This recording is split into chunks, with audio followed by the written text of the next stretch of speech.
Hi guys, welcome to my review of Star Trek: Strange New Worlds, Season 1, Episode 10, Equality of Mercy. All right guys, well, we've made it to the Season 1 finale of Strange New Worlds. Well, in this episode, the Captain Pike and the Enterprise get entrusted with helping a outpost make repairs that happens to be sitting on the edge of Federation space and Romulan space. And during the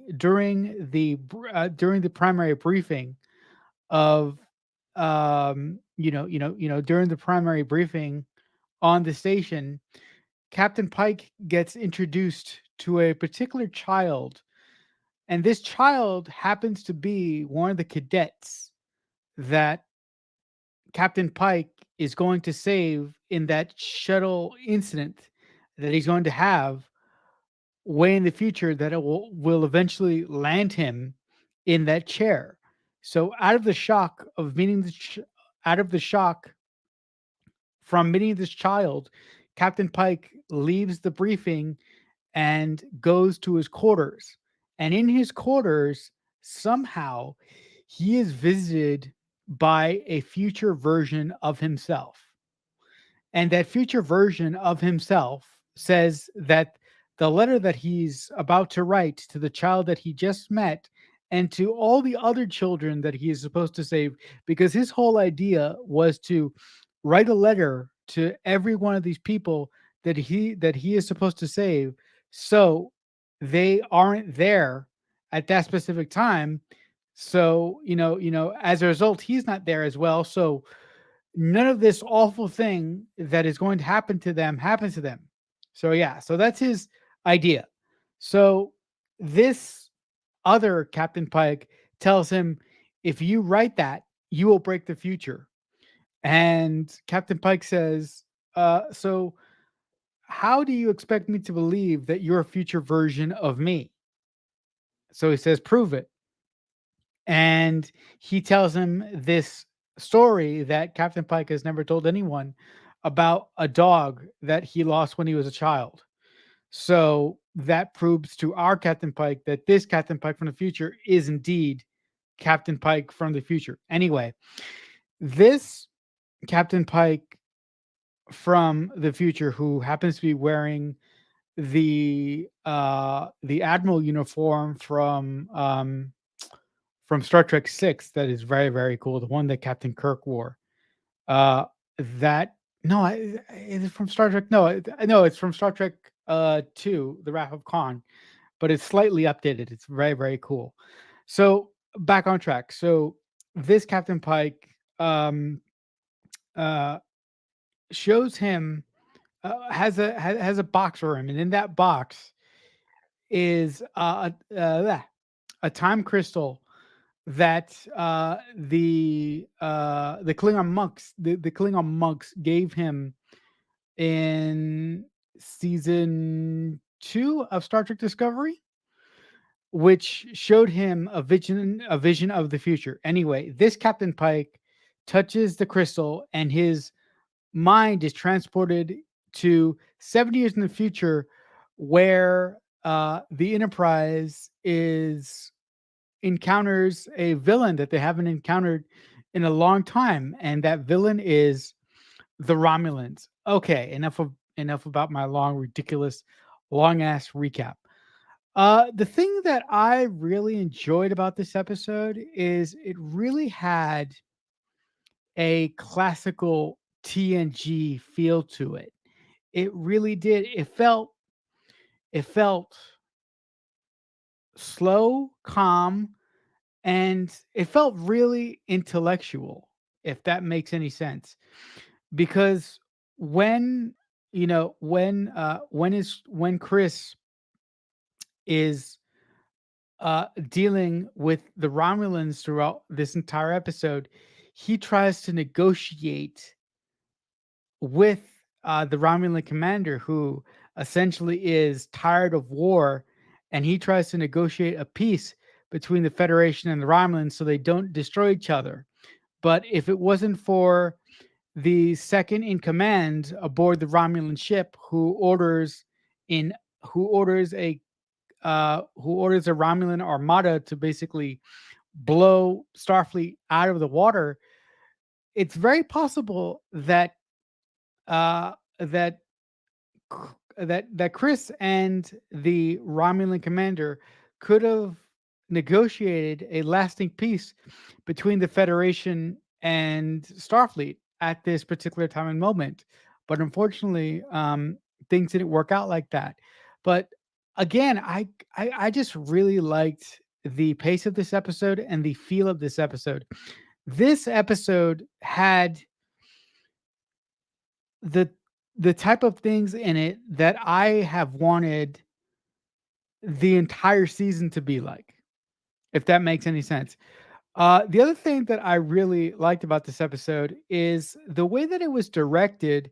There was a lot of shots and a lot of visual. There was a lot of shots and a lot of visual cues throughout the entire episode that call back to a specific Star Trek episode called "Balance of Terra."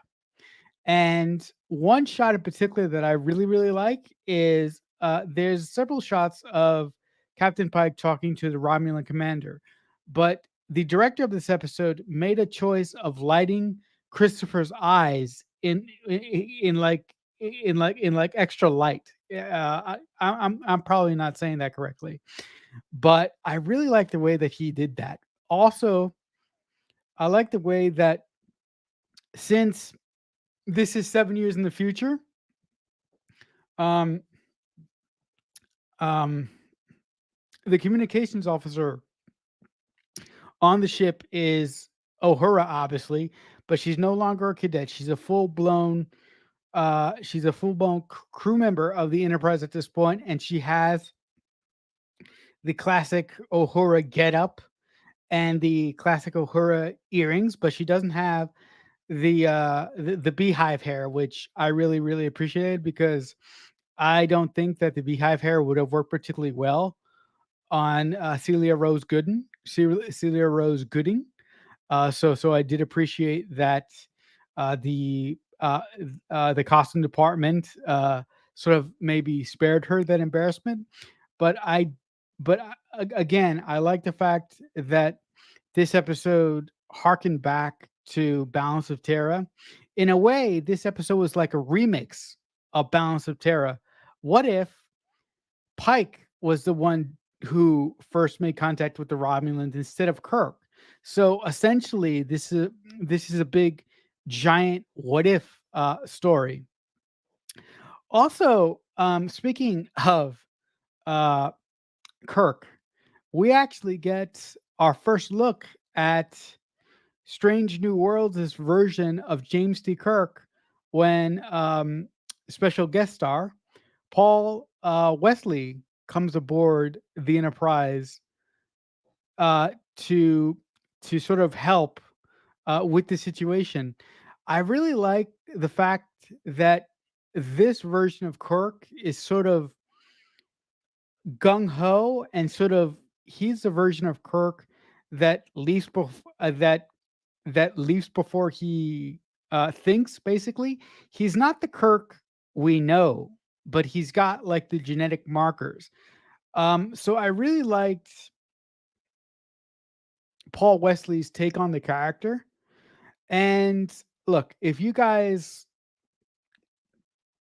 as you guys know, I wasn't too excited about Paul Wesley coming on as James T. Kirk because I was afraid that the show was going to turn into Captain Pike and his crew and James T. Kirk, and I didn't want that. But this episode really gave me a taste of what Paul Wesley's iteration of James T. Kirk is going to be like in the future, and I'm down for it. And as we know, he's going to be in season 2 in some way. So I I'm down for it. I want to see Paul Wesley's version of Kirk more, and I want to see what the writers are going to do with him. Um, Yeah, all in all, I thought this episode was wonderful. Hmm, the ultimate, solution that um that the Enterprise comes up with, and that Kirk helps them come up with, is rather cool. I thought that was well done, and I thought, uh uh you know I mean, I'm a Star Trek fan, so I love a good, space battle here and there. But ultimately, I think this episode comes down to the choices that we make and what those choices lead to in the end. Um the fact that Pike signing those Pike signing those letters ultimately led to Spock dying in an effort to repair the warp engines in the conflict with the Romulans in this episode. I really, really, really like that a lot. And the fact that he got, the fact that he got multiple concussions, the fact that he got the fact that he got his half of his face burned off, the fact that he was missing a leg, that was awesome. The fact that Chapel was in her TOS blue uniform was awesome. Yeah, so I really like the fact that Pike decided to sacrifice himself for Spock. And I really like the fact that in the original series, I don't know if they're going to do a remix of this situation in Strange New Worlds at some point, but I also love the fact that Pike sacrifices himself for Spock in this episode by not sending those letters to those cadets once he is brought back to his own time. And then in the TOS episode, Menagerie, Spock puts his career on the line to return Pike to Talos 4 because he knows that's the only place that Pike is going to be able to live happily ever after with Vina. So I like that dichotomy, and I'm very, very interested to see if if in the future Strange New Worlds does do a version of that. I'm very interested to see if Spock will pay back Pike's uh, uh, good deed here by doing something similar to what he did in TOS. I'm very, very interested to see. I'm very interested to see how that's going to play out. Um, I really like the fact that at the end of this episode, Una is arrested by Starfleet for being an in for being a alien, a Alorian, if I'm remembering correctly. And the reason why that makes me so happy is because number one, if there's one main complaint that I've had throughout the entire season, is that I thought Rebecca Romaine, I said Rebecca Ferguson again. Shit. I thought Rebecca um Romaine was highly misused in this season, and she was underwritten to the max. Like I said in last week's review, that at this point, Rebecca Romaine doesn't need to be there because she's never there. I don't. I look. I won't harp on it anymore, but I really like that the stinger of the stinger in this episode, the last scene in this episode, is Starfleet arresting Una for being an alien. And I love that because that will possibly lead to consequences for Una, for the whole crew, and Pike. And I love that because they're setting up the first episode of season 2 to focus in and around Una. And I really want the Strange New Worlds writers to really give Una the respect that she deserves because I believe they failed miserably in in this first season. There are only a couple episodes that I really, really, really enjoyed this first season. And the other episodes, I thought they were good, but I just had too many issues with them from a writing perspective. So that's why I really couldn't enjoy them. If I had to rate this episode and the entire season as a whole, I would definitely say that this season was really underwhelming, but entertaining at the same time. So if I had to give this episode and a rating in one shot, I would give this episode and the first season of Strange New Worlds a 5. It was good, underwhelming, but not great. Again, historically,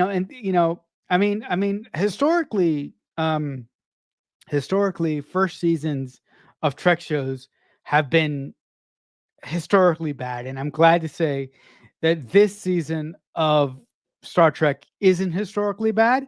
I just think that from a writing perspective, they boggled this season tremendously. I thought the writers could have done a way better job with this season. But speaking about this final episode, I love the time travel stuff. I love the visual style. I love Paul Wesley as Kirk, and I love the last scene where Una gets arrested for being an alien, and I can't wait to see what that leads to in season 2 of Star Trek Strange New Worlds. But as I fiddle with the board again. All right, guys. So that will do it for my review of Star Trek Strange New Worlds, Season 1, Episode 10. In the comments below, if you've seen this episode, tell me what you liked about it. Tell me what you didn't like about it. Before I say that, oh my God, that's the Pride and Prejudice banner from last night. Holy shit, I forgot to fix that. Well, it's gone. You didn't see it. Before I go, I just want to say thank you to all of you who have watched my live stream videos for the past 10 weeks. It's been an adventure coming on here and talking about Star Trek for the past 10 weeks, and I hope that you all enjoyed it. I have no plans at this point to do any more balloon head lives for the foreseeable future. I have to catch up on some other videos that I have promised people of the channel, so I will get to making those at some point. But again, I thank you to anybody who's watched these reviews. I thank you to my new subscribers, and you guys have been truly, truly wonderful. But until next time, as always, I'll see you when I see you. So much happened here, and so much is about to.